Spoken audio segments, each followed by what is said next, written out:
ভালো দিনের শুভেচ্ছা জানিয়ে আজকে আমি আমার ব্লগ শুরু করছি। তো দেখো, এখানে আমার বাজার চলে এসছে। এখানটা আজকে নিয়ে এসছে 2 রকম মাছ। দেখো,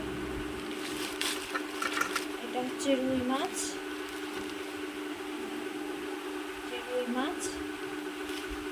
আর এনেছে চিংড়ি মাছ।